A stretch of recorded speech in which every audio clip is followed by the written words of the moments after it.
at lower levels who already had contacts. I actually wanted to follow up on something, and I don't mean to be disrespectful, but in the modern history of Pakistan, I would say most outsiders, when they look at the Prime Minister as a position, and they look at the strength of the Chief of Staff of the Army and the head of the ISI, the Intelligence Directorate, they would say the preponderance of power is in the hands of the other two individuals, the head of the Army and the head of Intelligence. Is that a fair characterization? So do you really feel limited in what you can do as Prime Minister? Look, in any democracy or any form of government, democracies function because of moral authority. If democracies lose their moral authority, then the physical strength and authority lies with the army. In our country, because space was given due to a lack of moral authority, because of corrupt governments, the army, naturally there's no vacuum, so it moved in. I can tell you that since I have been 13 months in power, every policy of mine is in our manifesto. We wanted peace with all our neighbors. We opened the Kartarpur corridor, opening up. Normally this would have had security implications. Our security forces would have resisted. Our policy with Afghanistan, which we reached out immediately to Afghanistan, to President Ghani. I have invited him to Pakistan. We speak regularly if there's any issue. Every policy of my government, which was peace with our neighbors, has been backed by the Pakistan Army. I'll even go further. The only time the Pakistan Army has cut its military budget is when my government started an austerity campaign and they followed, and they actually took a cut in their military spending. It's never happened before. I can tell you that all policies of my government have been completely backed by the army. When I spoke to Mr. Prime Minister Narendra Modi, I told him, I said, look, my country stands with me because we want peace. We have decided, we have a new policy with Afghanistan, with India. We want a new beginning. You take one step towards us, we come towards you. And he sort of said, are you sure? Meaning that is the army behind? The army completely stands with us, with our policies. So, in past, it may be true, and I repeat, it's because governments lose. When democratic governments don't have militant wings, they have only moral authority, and that's much more powerful than physical authority. Just two more questions for me. Since you raised India, I wanted to get to it. It may have been your hope to have improved relations with India. Needless to say, it hasn't worked out that way. So, and along the way, you said some pretty brutal things about Prime Minister Modi and about the philosophy of the BJP and so forth.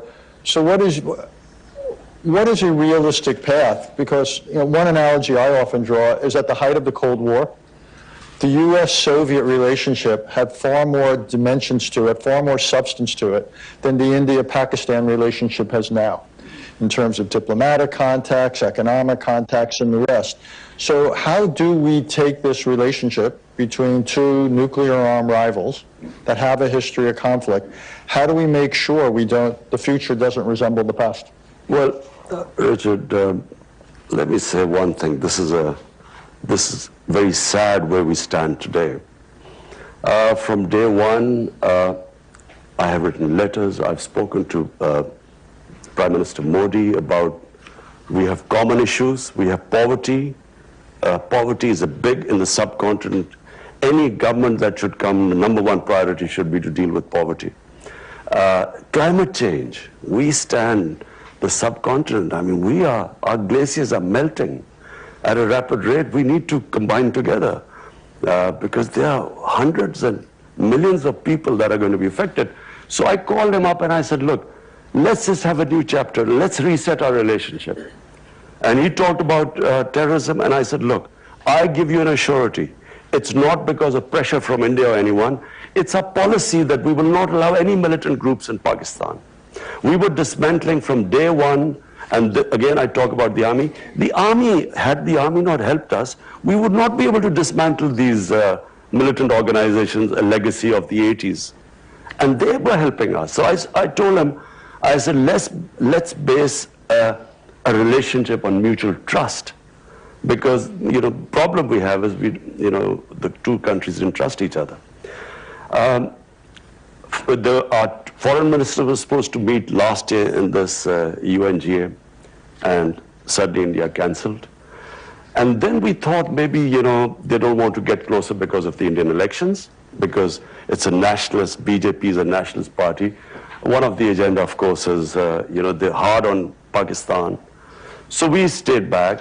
Then, of course, Pulwama happened, where this Kashmiri boy blew himself on an Indian convoy. Immediately we were blamed. I went on air, I said, look, you give us any indication that a Pakistani was involved, we'll take action. They bombed us. The jets came and they bombed us, and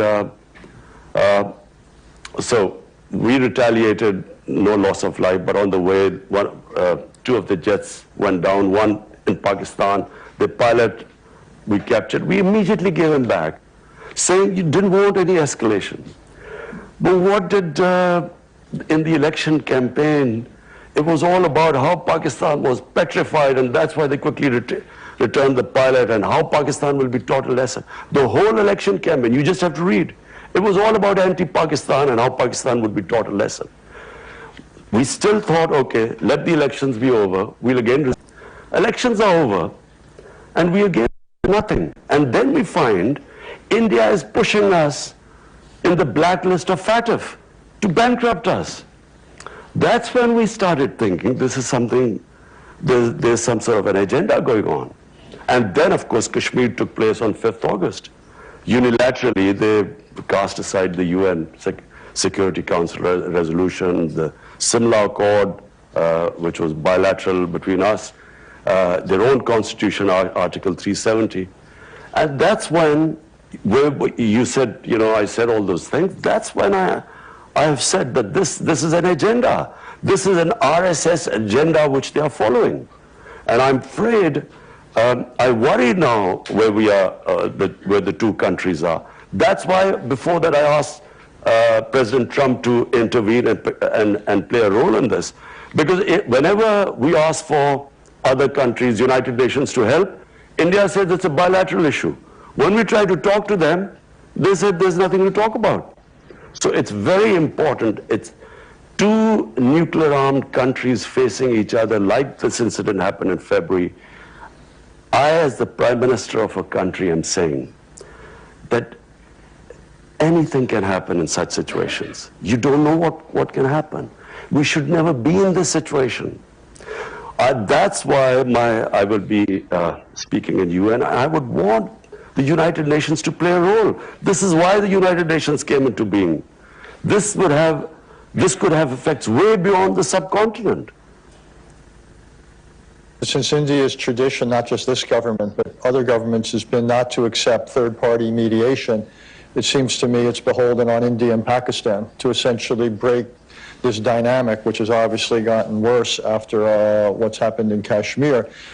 Might it not make sense for Pakistan, and given where we began our conversation, you've got economic priorities and the rest, the last thing you need is a worsening strategic situation in South Asia.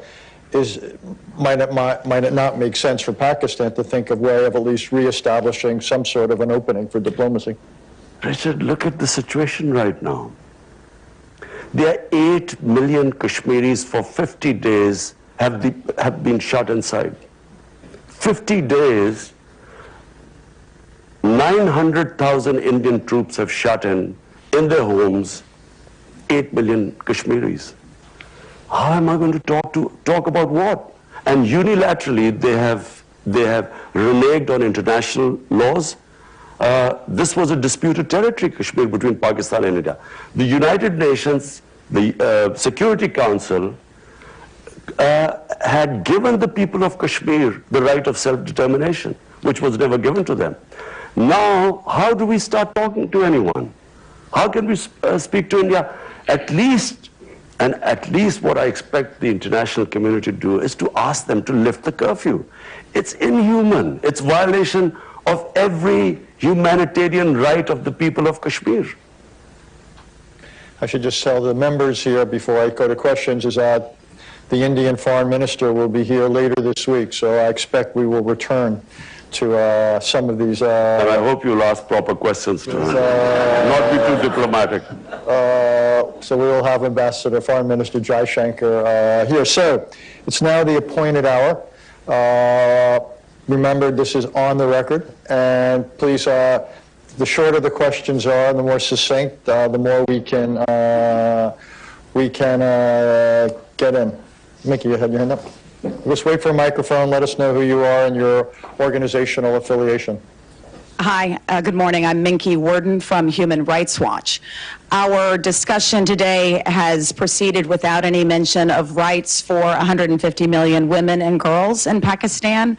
As Human Rights Watch has documented, there are serious problems with access to education, forced marriage, child marriage, and honor killings. What are your plans to deliver justice and accountability for women and girls? Thanks. Our main plank of our manifesto is rule of law. All the things you're saying is because we have weak enforcement of law.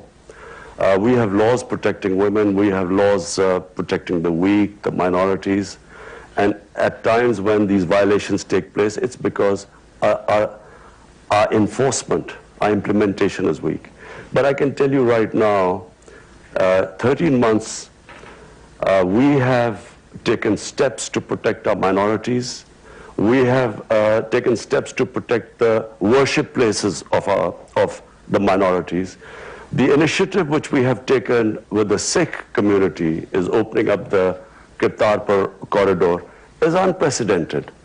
We are now in the process of restoring places of worship because Pakistan was also the center of Buddhist civilization, and also the Hindu shrines.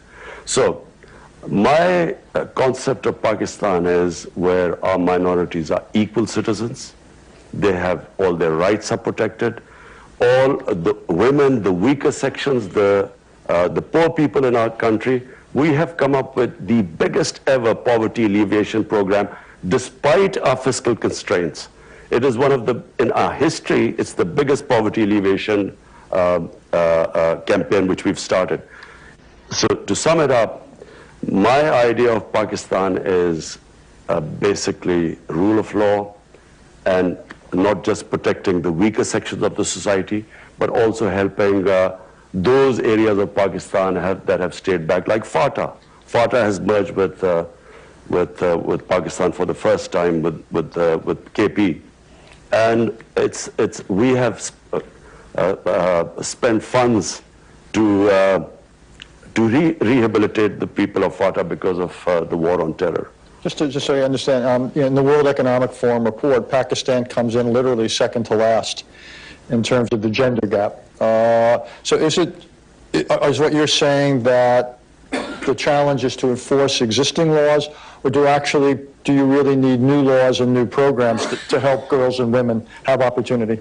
You don't need new laws, but you need special packages for those sections of the society which have been left behind, which includes, this program we have is one of the biggest, the most comprehensive program for women in rural areas to lift them out of poverty. Sure. Jeffrey. Jeff Laurenti. Mr. Prime Minister, following up on your answer just now, which broadened the aperture from women to the minorities in Pakistan, and Richard's earlier question about radicalization there, you have seen bombings of Shiite mosques in Quetta and elsewhere, the assassination of Governor Salman Taseer by an Islamic extremist, the capital death penalty case of Asia Bibi, who was finally allowed out of Pakistan for being a Christian who didn't entirely reverence the Prophet Muhammad. And you have publishers who are fearful of Islamist attacks and such. is there any progress to be made on reforming those blasphemy laws, and how pervasive is the sense of the tiny minority of fundamentalists being able to employ violence in order to enforce religious conformity? And do you get help from elsewhere in the Muslim world, like Saudi Arabia, at being able to progress toward a more moderate Islam? Okay, first let me clear one thing. There is only one Islam. There's no such thing as moderate Islam or radical Islam. I even heard yesterday that there was this radical Islam. There is only one Islam. Islam, like all human communities, has its radicals, majority moderates, and then of course some lunatics who every human society has it. There you might have your racists.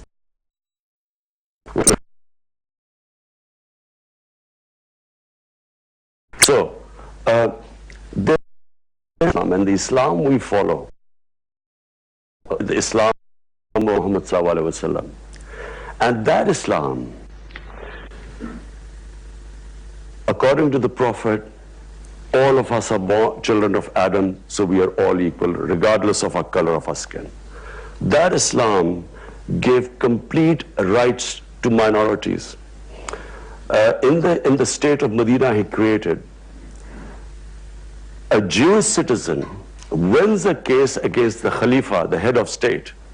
He loses a case against a Jewish citizen, which means that they were equal citizens if they could stand and win against the head of state. That's the Islam we follow.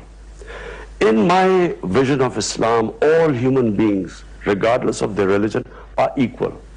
Now, if we have not been able to enforce our laws, it's because, unfortunately, we have ruling elites that have kept themselves above law. And when that happens, and Pakistan is not the only country like this. There are countries where you have sections of populations, the elites, above the law. And when that happens, there is no rule of law. Then might is right. So my party is called Tehreek-e-Insaf, Movement for Justice. And justice means justice for all human beings. In fact, for me, justice means for animals too. Because in the state of Medina, who we look up, for Muslims there is only one model, and that is the Prophet created the state of Medina. That state of Medina gave rights to women first time, property rights. خبرونه نور هم دی خو واشه بده باری شانده دمه مونسلوسه. Or through proximity talks. They want more explicit language from the Taliban on women's rights and minority rights.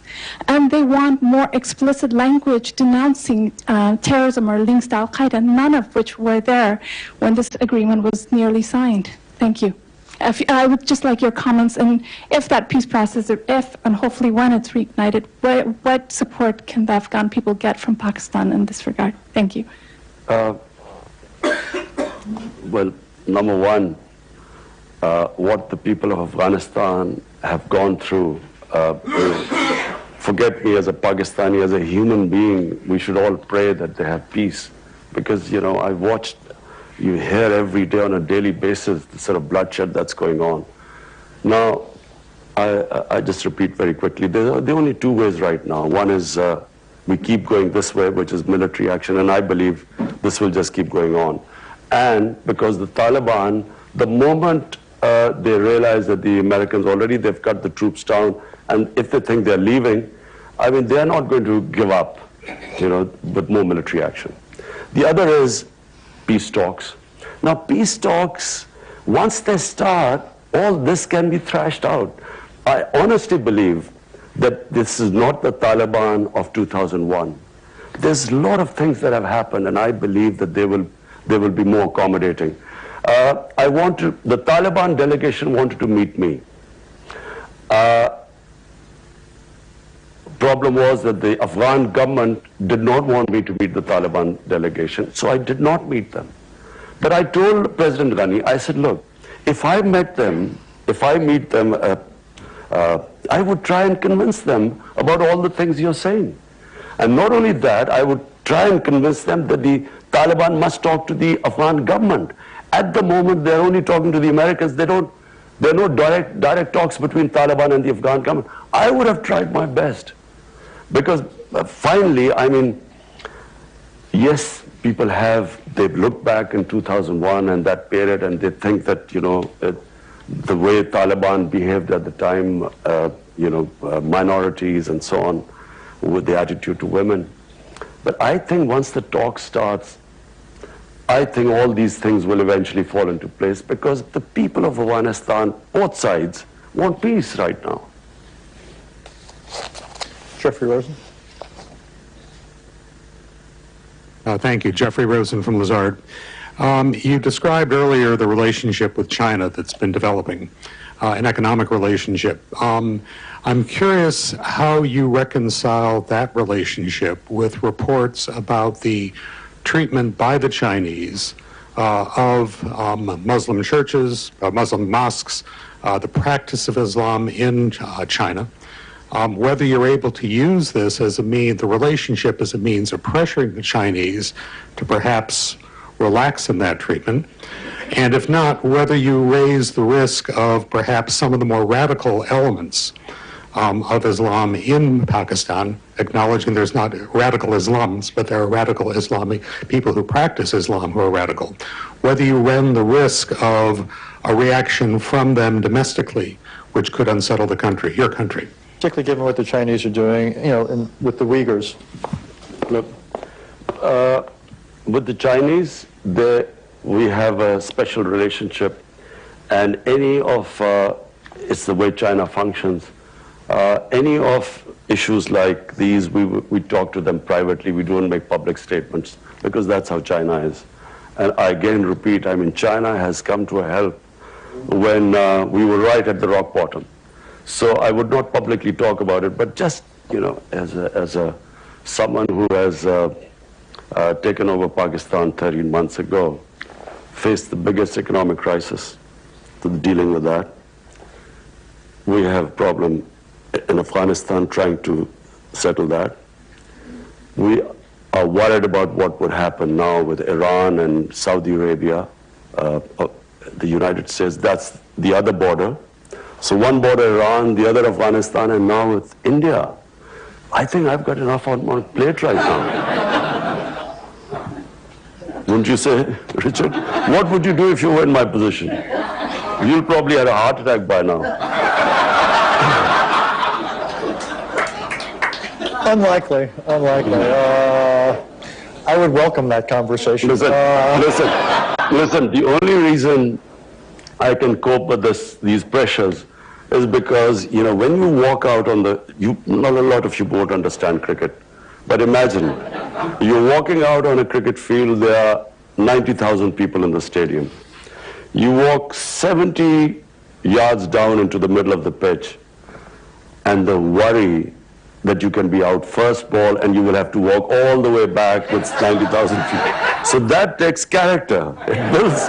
So you are able to play under pressure once you cope with that, and that's the only way I have coped, and Richard, you would not have been able to. I'm telling you. Every golfer knows what it's like at the first tee when the crowds are there. Golf is a piece of cake compared to this. We could continue that, but I will show uncharacteristic discipline. Sure. Michelle Caruso Cabrera, CNBC contributor, following on the conversation about China. Richard asked you very directly about maintaining your sovereignty in the face of so many Chinese loans, and you didn't answer it directly. I mean, you've talked about China coming in when you were rock bottom, but are you concerned about the trade-offs that level of investment presents to Pakistan? Absolutely not. I mean, for instance, I mean, what would China, how would it impinge on our sovereignty? Maybe they would say, don't have a good relationship with the US. But the Chinese have never, ever interfered in any of our foreign policy, in any of our domestic policy for that matter. I think China sees Pakistan as the CPEC, this economic corridor and the Belt and Road Initiative. They see this as a great opportunity for them. I think China is one country which we can all learn from. Their main concentration has been on trade and wealth creation and lifting the standard of living of their people. What I admire about China the most, in 30 years they have taken 700 million people out of poverty. It's never been done in human history. And when I came, if you ask me what is the one thing I want in Pakistan, lift our 100 million Pakistanis out of poverty. This is our main thing. So that's where we have learned a lot from China, how they tackle poverty in these last 30 years. So the answer to the question, there have been no demands by China which restrict our sovereignty. Are you not put off that China has accomplished what you said, but they've done it at a great price and cost in terms of democracy, human rights, and the rest, not just for Muslim Chinese, but for all Chinese? Are you not put off by that aspect of the cost of their development model? Well, you know, who am I to comment on China? But the fact is that if any human society can accomplish this, you know, this is humane. This is taking people out of poverty. I mean, I admire that the most. For me, if I had, but I don't have, unfortunately, the Chinese model, and if I could order people around, and I could get people out of poverty. Not just that, the way they've tackled corruption. Unfortunately, I can't do that in Pakistan. 450 ministerial level people in the last 5 years have been put into jail on corruption. I mean, I wish I could do that in my country. But, you know, we have our limitations, but it has to be admired what they've done in terms of taking what China is now. I mean, 30 years ago, you wouldn't believe what they've been able to achieve. Mary Boyce. Mary Boyce Schiller. The attack on the Saudi oil last weekend, if the response were left entirely to you, what would the response be? You know, Mary, I am and will always be a pacifist.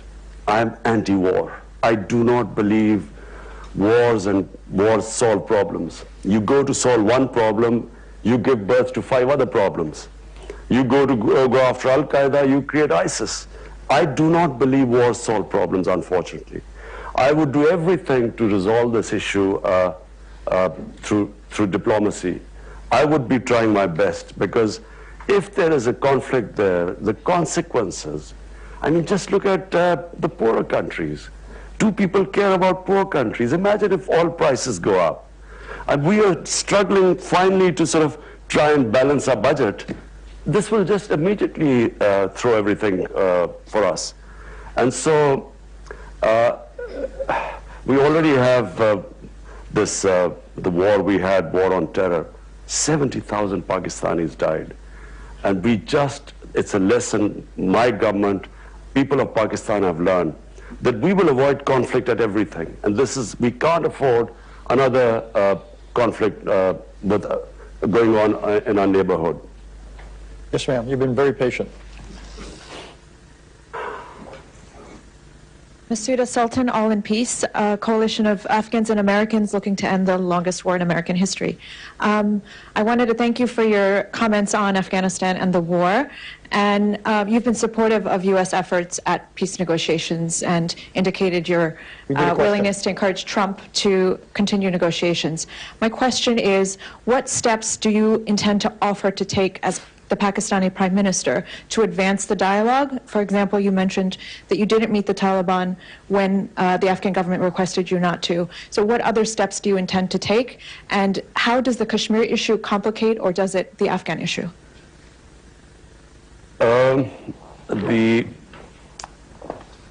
What I was planning to do was, this deal was about to be signed. The moment this deal was going to be signed, I would have met the Taliban leaders, and I would have immediately made them sit with the Afghan government. So that was the last thing left. You know, at the moment, the Taliban were only talking to the Americans. And so once they had, the deal was signed, then we would have got them to talk to the Afghan government. I would have tried my best. And I feel that that was the way ahead. read the tweet about the talks breaking down. I wish we had been consulted and we would have tried our best. This was always, I mean, the fact that President Trump felt that because of, you know, the terrorist attack, because of that, he had broken off talks. But, you know, when you are fighting and talking at the same time, this was always going to happen. But they have to stay the course. So I will be trying my best to convince President Trump to resume the talks. To what extent are you using Twitter as a tool of political persuasion and reaching out to your own population or to India's? To what extent is Twitter a tool for you? I try my best to convey my feelings. I do feel, Richard, I honestly feel, I'm sitting in front of you, I have known India. I have had love and respect from India and fan following because India loves cricket more than any other Pakistani. I'm more worried about India right now than probably even Pakistan, because India is not heading in the right direction. If you see what has happened in India in the last 6 years, it is frightening for some of us. It's not the India I know of Gandhi and Nehru. It is this ideology that has taken over India of Hindu supremacy. And this, whenever such an ideology takes over, there's always something they blame. You have to hate someone to be, you know, supreme and an exclusive Hindu India. This is the ideology that assassinated Gandhi. This is the ideology was banned in India for 3 times. And now, unfortunately, it is running India. And I fear, because I think you can reason, as long as you can reason with people, the 2 nuclear-armed countries need not worry about anything. But unfortunately, with this ideology of racial supremacy, I don't think you can reason, and I'm generally worried. And that's why I'm going to speak. I'm speaking to the heads of state. I've just spoken to Prime Minister Boris Johnson. I will speak to Donald Trump. I will speak to other leaders. I will speak in the UN. I'll try my best that the world must intervene before this goes too far. That is a sober place to stop. The Prime Minister has to get to a meeting with the Chinese delegation, so I promised we'd let him out. Before I thank him, just a reminder, we've got the President of Angola later this morning at 11. In Washington at 12:30 today, we've got the Acting Secretary, Department of Homeland Security. Tomorrow we have the Saudi Foreign Minister as well as a climate change symposium. Mr. Prime Minister, thank you for coming here. Thank you for asking our questions. I look forward to continuing the conversation on what you might do, as well as cricket versus golf. But thank you very much.